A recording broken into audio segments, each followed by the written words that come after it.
샬롬, 10월 20일 주일 아침 함께 말씀 나누도록 하겠습니다. 제가 기도하고 시작하겠습니다.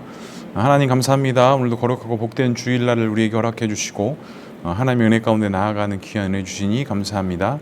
오늘도 주의 부르심에 따라 말씀으로 나아가고 믿음으로 나아가오니 주의 선포되어지는 말씀 가운데 또 주의 성전에서 드려지는 예배 가운데 하나님께서 함께 하시고 주의 임재하신 말씀과 주님의 역사하심이 있게 하여 주시옵소서. 하나님께서 함께 하실 것을 믿사오며 이 모든 말씀 예수님의 이름으로 기도합니다. 아멘. 네, 오늘 함께 나눌 말씀은 에스겔 2장 1절에서부터 10절까지의 말씀입니다. 에스겔 2장 1절에서부터 10절까지의 말씀 제가 봉독해 드리겠습니다.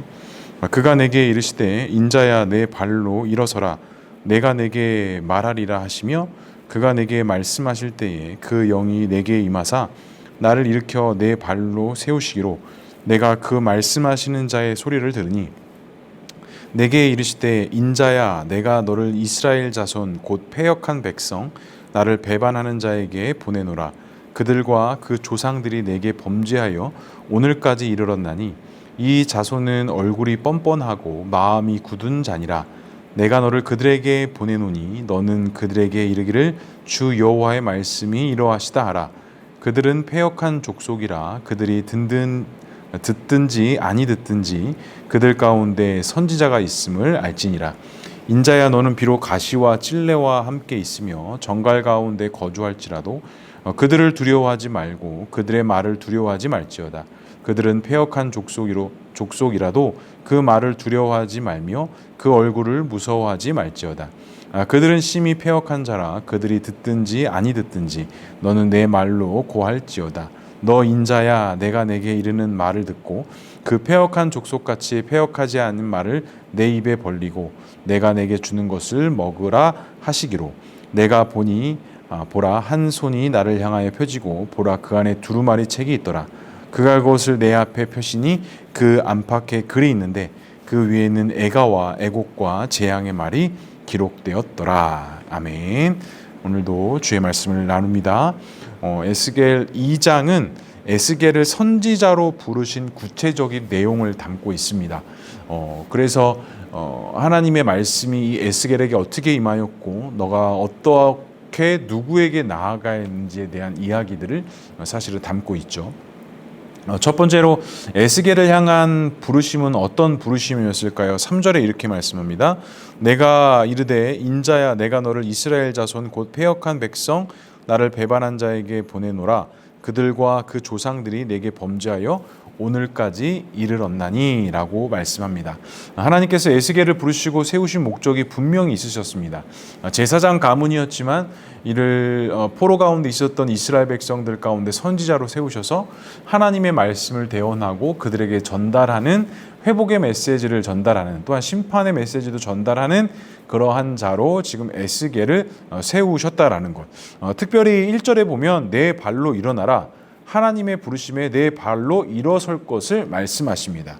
그리고 이 하나님의 부르심에 응답하는 자세가 바로 이 에스겔이 이야기했던 것처럼 내 발로 일어선다라는 이 말이 어떻게 보면 하나님의 그 음성과 부르심의 말씀을 듣는 자세라고 우리가 할 수 있습니다. 누구의 손에 이끌려서 또한 떠밀려서 하는 것이 아니라 우리가 하나님의 부름과 하나님의 뜻에 순종한다라는 것은 기꺼이 내가 내 발로 일어나 주 앞에 선다 라고 하는 것이죠. 그래서 이 에스겔이 하나님의 부르심, 특별히 선지자로 부르시는 가운데 하나님의 철저한 부르심과 인도하심도 있었지만 분명히 이 에스겔 스스로의 그 헌신과 결단으로 일어나고자 하는 그 믿음의 결단과 헌신도 함께 있었다라는 것을 알 수 있습니다. 그리고 2절 말씀에 하나님의 부르심을 받은 에스겔이 이렇게 고백을 합니다. 그가 내게 말씀하실 때에 그 영이 내게 임하사 나를 일으켜 내 발로 세우시기로 내가 그 말씀하시는 자의 소리를 들으니 첫 번째는 말씀하실 때 그 영이 나에게 임하였다라고 이렇게 말씀합니다. 결국 하나님의 말씀을 통해서 역사하는 것입니다. 앞에서 1절에 있었던 어떤 그런 신비로운 환상 가운데서의 하나님의 역사가 결정적으로 있는 것이 아니라 결정적으로 하나님의 부르심과 인도하심은 하나님의 온전한 말씀에 있다라는 것이죠. 그렇기 때문에 수많은 환상을 1장에서 보았지만 결국 하나님의 직접적인 인재와 역사는 하나님의 말씀이 떨어지고 선포되어질 때 나타난다라는 것. 눈앞에 보여지고 눈앞에 펼쳐지는 어떤 현상과 상황이 하나님의 말씀하심의 결정체가 아니라 하나님께서 순수하게 말씀하고자 하시는 그 말씀 그 자체가 에스겔에게 또 오늘날 이 시대를 살고 있는 저와 우리 모두에게도 주님의 선포요, 주님의 온전한 마음이요, 하나님의 강권적인 역사라는 것, 중요한 선포라는 것을 우리는 알 수 있어야 됩니다. 이렇게 하나님의 말씀이 선포되고 그의 영이 에스겔에게 임하자 에스겔에게 어떤 반응이 일어납니까? 나를 일으키사 내 발로 세우시고 말씀을 들으니 라고 말씀해요. 결국 하나님의 말씀이 선포되고 내가 말씀을 듣는 것은 하나님의 그 움직이심, 하나님의 인도하심대로 흘러간다라는 거예요. 나의 어떤 결단과 의지로 먼저 시작되는 것이 아니라 하나님의 부르심, 또 내가 듣고자 하는 믿음의 결단, 하나님의 임재가 있는 하나님의 말씀, 그 말씀으로 인해 내가 다시 한번 믿음으로 굳건히 일어나고자 하는 그 하나님의 놀라운 회복의 순서와 역사 가운데 지금 에스겔이 한복판에 서 있으셨다라는 것입니다. 주님께서도 저와 우리들을 모두 부르실 때 아마 이와 같은 부르심의 역사가 있습니다. 분명히 우리 마음 가운데 어떤 동기를 부여하시고 깨닫게 하신 은혜가 있습니다. 이건 역시도 먼저 강권적인 성령의 역사입니다. 성령의 인도하심으로 말미암아 우리에게 듣는 귀를 열어주시고 보는 눈을 열어주셔서 하나님 말씀에 먼저 귀 기울이게 하신다라는 것이죠. 그리고 그 하나님의 말씀을 통해서 결정적으로 이제 내가 주의 말씀 가운데 서고자 하는 그 결단과 헌신이 서고 그 결단과 헌신 속에 주의 말씀과 주의 능력으로 내가 주 앞에 믿음으로 세워지고 믿음의 발걸음을 내딛기 시작한다라는 것. 그렇다면 오늘 에스겔에도 이와 같은 하나님의 부르심, 하나님의 역사심이 있었다면 왜 하나님께서 에스겔을 부르셨고 에스겔 가운데 이런 특별한 은혜를 허락해 주셨나라는 거예요. 3절에 이렇게 말씀합니다. 내가 이르노니 인자야 내가 너를 이스라엘 자손 곧 패역한 백성 나를 배반하는 자에게 보내노라. 그들과 그 조상들이 내게 범죄하여 오늘까지 이르렀나니. 자, 왜 부르셨다라고 말씀합니까? 패역한 나의 백성에게 나를 배반한 자에게 너를 보내겠다라고 말씀하세요. 그러니까 에스겔의 부름은 에스겔의 하나님의 은혜는 선지자로서 그 언약 가운데 떠나 있고 포로 가운데 있었던 그들의 범죄함과 실수로 넘어져 있던 이스라엘 백성들에게 하나님의 그 경고하심의 말씀을 다시 한번 선포하고 그들을 회복하고자 하는 하나님의 말씀의 대언자로 에스겔을 부르셨다라는 거예요. 그것 가운데 그 사명을 감당하기 위해서 먼저 에스겔의 마음을 굳건히 붙잡아 주시고 에스겔 가운데 하나님의 그 역사가 충만하게 흘러넘쳐 날 수 있게 하셨다라는 것. 이것이 하나님께서 이 시대에 우리를 부른 부르심입니다. 우리 역시도 우리를 부르셨을 때 그냥 나 한 사람만의 구원의 역사를 위해서 부르신 것이 아니라 나를 하나님의 백성 성도로 세우신 것은 나를 통하여서 또 다른 누군가를 구원하고 세우고자 하시는 하나님의 구원의 계획, 구원의 역사가 사실은 그 안에 담겨져 있다라는 사실입니다. 그렇기 때문에 반드시 꼭 기억해야 됩니다. 주님께서 나를 향한 부르심은 나 안에서만 끝나는 것이 아니라 그 부르심을 통해서 또 다른 누군가에게 하나님의 사랑과 구원의 은혜를 흘려보내주는 그 구원의 역사와 은혜가 그 가운데 새겨져 있다라는 사실.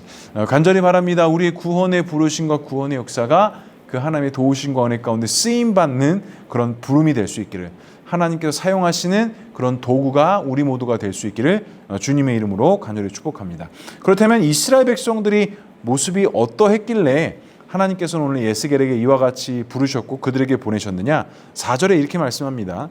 이 자손은 얼굴이 뻔뻔하고 마음이 굳은 자니라. 내가 너를 그들에게 보내노니 너는 그들에게 이르기를 주 여호와의 말씀이 이러하시다 하라 라고 말씀하고 있습니다. 이스라엘 백성들은 얼굴이 뻔뻔하고 마음이 굳은 자다라고 말씀합니다. 분명 이스라엘 백성들이 얼굴이 뻔뻔하고 마음이 굳어진 이유가 분명히 있었습니다. 이들은 평생에 하나님의 언약의 말씀을 기억하고 하나님을 사랑하고 하나님의 말씀들을 순종하는 삶을 살아야 되는 것이 이들의 사명이었는데 어떻습니까? 이들이 그 마음을 그들 마음 가운데 두었다면 이들이 포로로 잡혀갔겠습니까? 그렇지 않죠. 근데 그렇게 경고했음에도 불구하고 하나님의 인도하심이 있었음에도 불구하고 그들이 이렇게 포로로 잡혀갔던 결정적인 이유는 그들이 그 마음과 생각의 중심을 지키지 못했기 때문입니다.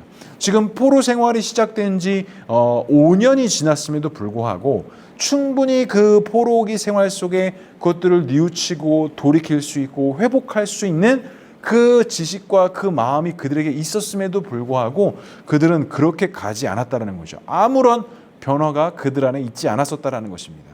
그리고 이스라엘 백성들이 어떻습니까? 주의 말씀을 선포하는 것에 있었습니다.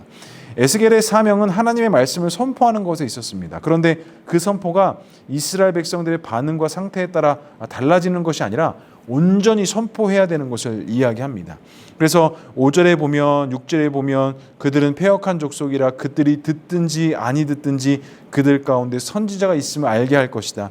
6절에도 보면 비록 너희가 가시와 찔레와 함께 있다 할지라도 정갈 가운데 거주할지라도 그들을 두려워하지 말고 너는 내가 너에게 말한 것들을 그들에게 온전히 선포하라라고 에스겔에게 말씀하고 계십니다. 그러니까 지금 이스라엘 백성들이 이들의 어떤 영적인 상태, 어떤 이런 영적인 무지함이 어떻게 보면 극에 달해 있는 상태였습니다. 포로기 5년 생활 동안 충분히 왜 우리가 이렇게 망할 수밖에 없었고 이렇게 포로로 잡혀갈 수밖에 없었는지를 조금이라도 좀 뉘우치고 반성했다면 이들이 그들 안에 있었던 그런 언약, 율법의 규정들을 가지고 다시 한번 주께로 충분히 돌이킬 수 있는 마음이 있었는데 이들은 이미 그런 자정 능력을 이미 상실해 버렸다라는 것입니다.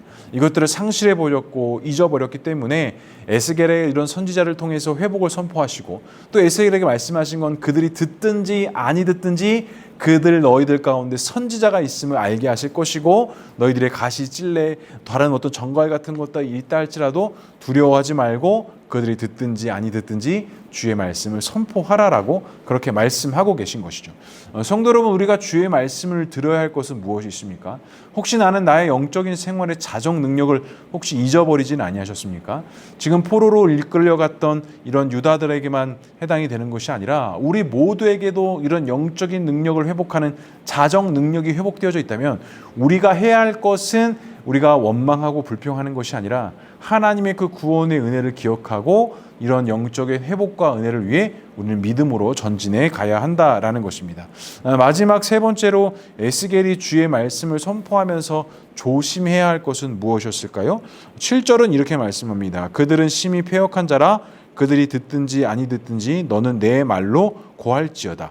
그 다음에 8절도 너 인자야 내가 내게 이르는 말을 듣고 그 패역한 족속같이 패역하지 말고라고 이야기해요. 그러니까 지금 에스겔에게 주의할 것은 패역한 족속에게 가서 너가 선포해야 되는데 그들이 패역한 것처럼 너 역시도 패역되지 아니하도록 조심해야 한다라고 이야기해요. 여기서 이 패역한 세대라는 것은 하나님의 말씀에 순종하지 아니하는 것, 하나님의 뜻에 따르지 않는 삶을 패역한 자다라고 이렇게 이야기합니다.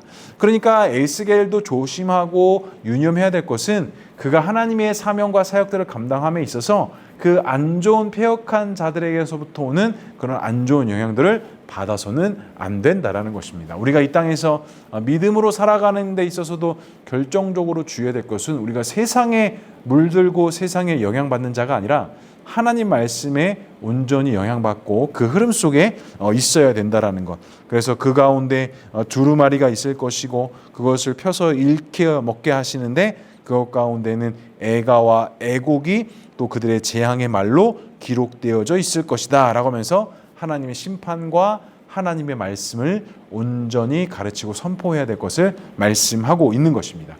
성도 여러분, 우리에게도 주님은 동일하게 말씀하십니다. 우리가 넘어지거나 실패하거나 주의 뜻과 반등되는 길을 가고자 할 때 주님도 우리에게 동일하게 말씀하셔서 선한 길로 믿음의 길로 온전히 걸어갈 수 있도록 우리 모두를 인도해 주신다라는 사실. 그래서 오늘도 우리가 주일 주님 전에 나와서 함께 예배드리고 말씀 가운데 나아갈 것인데 그 하나님의 도우심과 인도하심으로 말미암아 승리하는 길, 믿음의 길을 걸어갈 수 있기를 주님의 이름으로 간절히 축복합니다.